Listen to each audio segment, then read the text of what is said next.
యోగా సాంప్రదాయంలో మనం ఆహారాన్ని 3 రకాలుగా విభజిస్తాం. పాజిటివ్ ప్రాణిక ఆహారం, నెగటివ్ ప్రాణిక ఆహారం, ఇంకా జీరో ప్రాణిక ఆహారం. పాజిటివ్ ప్రాణిక అంటే దాన్ని తీసుకున్నప్పుడు మీ వ్యవస్థకు అది కొంత ప్రాణశక్తిని అందిస్తుంది. నెగటివ్ ప్రాణిక అంటే అది మీ వ్యవస్థలోని శక్తిని తగ్గిస్తుంది. జీరో ప్రాణిక అనేది పెంచదు, తగ్గించదు, దాన్ని కేవలం రుచి కోసం తీసుకుంటూ ఉంటారు. కాబట్టి మీరు పాజిటివ్ ప్రాణిక ఆహారం తీసుకుంటే మీ శక్తి క్రియాశీలకంగా ప్రకంపిస్తుంది. ముఖ్యంగా ప్రాణశక్తికి చాలా చాలా మేలు చేసే ఒక ఆహారం బూడిద గుమ్మడికాయ. బూడిద గుమ్మడికాయ చాలా చాలా ప్రాణహితమైన ఆహారం. బహుశా ఈ రోజుల్లో దాన్ని కేవలం గుమ్మం ముందు వేలాడదీస్తున్నారు, లేదా 3 కూడళ్ల రోడ్డు మీద పగలగొట్టి గేదెలకు వేయడమో చేస్తున్నారు. కానీ మీరు మాత్రం దాన్ని తినడం లేదు. దీన్ని మీరు తినాలి. బూడిద గుమ్మడికాయలో చాలా చాలా ఎక్కువ ప్రాణశక్తి ఉంటుంది కాబట్టి మీరు దాన్ని ఇంటి గుమ్మానికి కడతారు, తద్వారా దాని నుండి చక్కటి శక్తి ఆవరిస్తుందని. కానీ దానికి అంతటి ప్రాణశక్తి ఉన్నప్పుడు దాన్ని మీ లోపలికి తీసుకోవడం మేలే కదా. దాన్ని మీలోనికి తీసుకోవడం మంచిది, ముఖ్యంగా మీరు గనక దాన్ని తింటే. దీనిపైన ఎన్నో పరిశోధనలు కూడా ఉన్నాయి. మీరు ప్రతిరోజు ఒక గ్లాసుడు బూడిద గుమ్మడికాయ రసం తీసుకున్నట్లయితే మీ శరీరంలోని క్యాన్సర్ కణాల సంఖ్య గణనీయంగా తగ్గుతుంది. ఇంకా మీకే తెలుస్తుంది, మీ బుద్ధి మరింత నిశితంగా మారడాన్ని మీరు స్పష్టంగా చూడగలుగుతారు. ప్రత్యేకించి పిల్లలు బూడిద గుమ్మడి రసం తప్పకుండా తాగాలి. ప్రతిరోజు బూడిద గుమ్మడి రసం తీసుకున్నప్పుడు మీ బుద్ధి మరింత స్పష్టంగా ఇంకా చురుకుగా అవడం అనేది మీకు ఖచ్చితంగా తెలుస్తుంది. ఈ మార్పును దాన్ని తీసుకోవడం మొదలుపెట్టిన కొన్ని వారాల్లోనే గమనించొచ్చు. మీకు తెలుసు, పొద్దున్నే మీరు ఒక కప్పు కాఫీ తాగితే అది శక్తినివ్వడంతో పాటు కొద్దిగా ఆందోళన కూడా కలిగిస్తుంది. అదే మీరు బూడిద గుమ్మడి రసం గనుక తాగితే అది గొప్ప శక్తినివ్వడంతో పాటు మిమ్మల్ని స్థిమితపరుస్తుంది. వీలైనంత తరచుగా దీన్ని తీసుకోవడం మంచిది. కానీ ఆస్తమా ఉన్నవారు, తరచుగా జలుబు దగ్గులతో బాధపడేవారు బూడిద గుమ్మడి రసం తాగినప్పుడు వెంటనే జలుబు చేసే అవకాశం ఉంది, ఎందుకంటే అది వ్యవస్థలో చలువ కలిగేలా చేస్తుంది. అటువంటి సమస్య ఉన్నవారు బూడిద గుమ్మడి రసానికి కొంత తేనె గాని మిరియాల పొడిని గాని కలిపి తీసుకోవాలి. అలా చేయడం వల్ల బూడిద గుమ్మడి వల్ల కలిగే చల్లదనం కొంతవరకు తగ్గుతుంది. మనం మనుగడ సాగించడం కోసం మాత్రమే తినేటప్పుడు మన చేతికి దొరికితే అది తినేసేవాళ్ళం.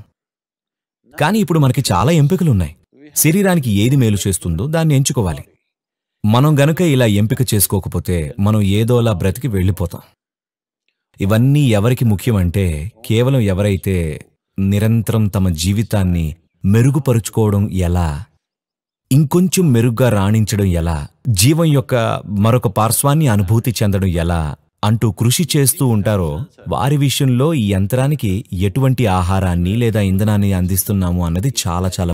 తర్వాతి ప్రశ్న మనీషా అడుగుతున్నారు. మన సంస్కృతిలో రోగ నిరోధక శక్తిని పెంచే ఎన్నో పదార్థాలు ఉన్నాయని విన్నాము. ఇంట్లో ఉపయోగించే పదార్థాలతో రోగ నిరోధక శక్తిని పెంపొందించుకోవటం ఎలాగో మీరు తెలుపుతారా? సరే, రోగ నిరోధక శక్తిని పెంపొందించుకోవడం అనేది రాత్రికి రాత్రి జరిగే పని కాదు. ఈ విషయం అర్థం చేసుకోవాలి. సహజంగా చాలా కారణాల వల్ల జీవనశైలిని గమనిస్తే, ఆహారపు అలవాట్లను గమనిస్తే ఇది వైద్యపరంగా మనం నిర్ధారించాలి.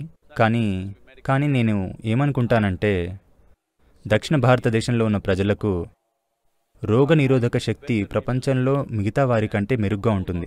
ఇది కేవలం ఆహారపు అలవాట్లు, సాధనలు, ఇంకా ఎన్నో అంశాల వల్ల. మీరు తెలుసుకోవాల్సిన విషయం ఏంటంటే, వేడి ప్రదేశాల్లో మరిన్ని జీవరాశులుంటాయి. సూక్ష్మ క్రిములతో సహా వాటి సంఖ్య, వాటి వైవిధ్యం చాలా ఎక్కువ. ఇలాంటి ప్రదేశంలో జీవించడం వల్లే మన వ్యవస్థ మరింత శక్తివంతంగా ఉంటుంది. ఎందుకంటే వీటన్నిటినీ ఎప్పుడూ ఎదుర్కొంటూనే ఉంటాము. ఇదొక అంశం. మరొక అంశం ఆహారపు అలవాట్లు, జీవనశైలి. ఈ అంశాలన్నీ ఉన్నాయి. చాలా వరకు రైతు కుటుంబాలు ఉండడం వల్ల. ఈ తరంలో కాకపోయినా పై తరాల్లో చాలామంది రైతు కుటుంబాల నుండి వచ్చారు. వాళ్ళు ఎప్పుడూ భూమికి దగ్గరగా జీవించేవాళ్ళు. ఇదే వారికి చాలా శక్తినిచ్చేది. ప్రపంచంలోని ఇతర ప్రదేశాల్లో దాదాపు 80% మంది వ్యవసాయానికి దూరమయ్యారు. బహుశా 100 సంవత్సరాల క్రితమే అయ్యుండొచ్చు. భారతదేశంలో మనం భూమికి దూరమైంది గత 25 సంవత్సరాల్లోనే.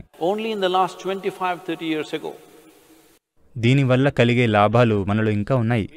కానీ అందరము ఇప్పుడు హైరైజ్ అపార్ట్మెంట్లో ఉంటూ ఉంటే ఎప్పుడూ భూమితో స్పర్శలో లేకుండా ఉన్నట్లయితే, ఏదో ల్యాబ్లో ఉన్న ఎలుకలాగా అన్నింటి నుంచి సంరక్షించబడి జీవిస్తుంటే ఈ లాభం కొనసాగదు. మన రోగనిరోధక శక్తి కూడా తగ్గిపోతుంది. కానీ మనకు ప్రస్తుతానికి ఇది ఇంకా ఉంది. కానీ ఇప్పుడు నేను రోగనిరోధక శక్తిని పెంపొందించుకోవాలంటే ఏం చేయాలి? నేను చెప్పినట్లుగా అది రాత్రికి రాత్రి వచ్చే పరిష్కారం కాదు, కానీ కొంత సమయంలో ఇది చేయొచ్చు. సరే, చాలా సాధారణంగా దొరికే వాటిని తీసుకుంటే ఒకటి ఉంది. నేను ఈ విషయం చెప్పాలి. మీకు తెలుసా, మేమందరం విభూతి ధరించేవాళ్ళం. ఏదో ఒక విధంగా మేము ఎప్పుడూ విభూతి పూసుకుంటూనే ఉంటాం. ఎన్నో రకాల విభూతులు ఉన్నాయి. వాటిని ఎలా ఉపయోగించాలో తెలిస్తే, కానీ ఇక్కడ ఇలా నేను మీకు సూచనలు ఇవ్వలేను. అది వెబ్ మీద, ఈ ప్రత్యక్ష ప్రసారంలో. కానీ మీరు సక్రమంగా ఉపయోగించుకోవడం తెలుసుకుంటే అది సహాయపడుతుంది.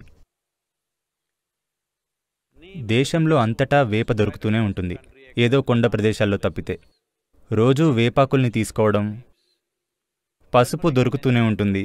ఇప్పుడు నానో టర్మరిక్ అని కూడా వాళ్ళు తయారు చేస్తున్నారు. దాన్ని మనం గ్రహించే శక్తి సామాన్యమైన పసుపు కంటే చాలా ఎక్కువగా ఉంటుంది. ఇవన్నీ మీ రోగనిరోధక శక్తిని బాగా పెంపొందిస్తాయి. మీరు మీరు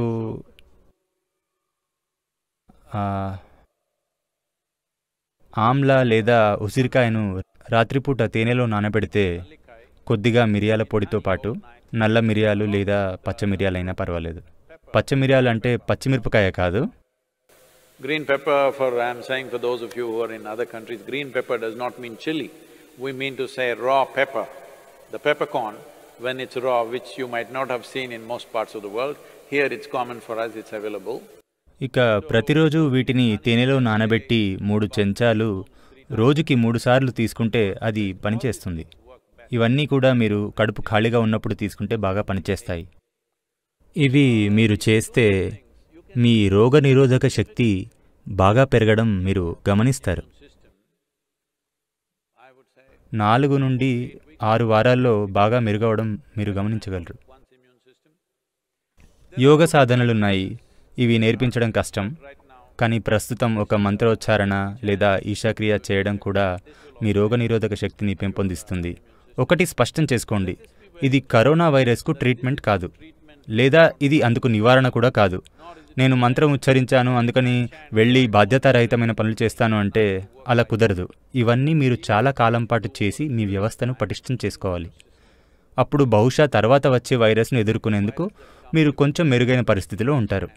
అంటే అప్పటి వరకు మీరు ఉన్నట్లయితే. అవును, దీన్ని తేలికగా తీసుకోకండి. ప్రస్తుతం ఇది ఒక సవాలు మనలోని ప్రతి వారికి. ఈ సమయంలో మనం సజీవంగా బయటపడాలి. ఇదే అసలు విషయం. ఇదేదో ఎవరికో ఏదో జరిగే విషయం కాదు. చైనాలోనో లేదా ఇటలీలోనో. ప్రస్తుతం మనం తర్వాత వచ్చే 6 నుండి 8 నెలల పాటు సజీవంగా ఉన్నామంటే దీన్ని మనం బాగా నిర్వహించినట్లు. మనలో ప్రతి వారు సజీవంగా ఉన్నారంటే మనం చాలా బాగా నిర్వహించినట్లు. మనం ఎరుకతో బాధ్యతగా జీవించామని అర్థం. దురదృష్టవశాత్తు ప్రభుత్వాలు వీటిని బలవంతంగా అమలు చేయాల్సి వస్తుంది. ఎందుకంటే చాలామందికి తెలియడం లేదు ఇది అవసరమని. ఇంకా వాళ్ళేమనుకుంటున్నారంటే ఇదంతా ఏదో కథనం అనుకుంటున్నారు. ఇదేదో కథనం కాదు, ఇది పొంచి ఉన్న ప్రమాదం. మనం దీన్ని బాగా నిర్వహించాలి.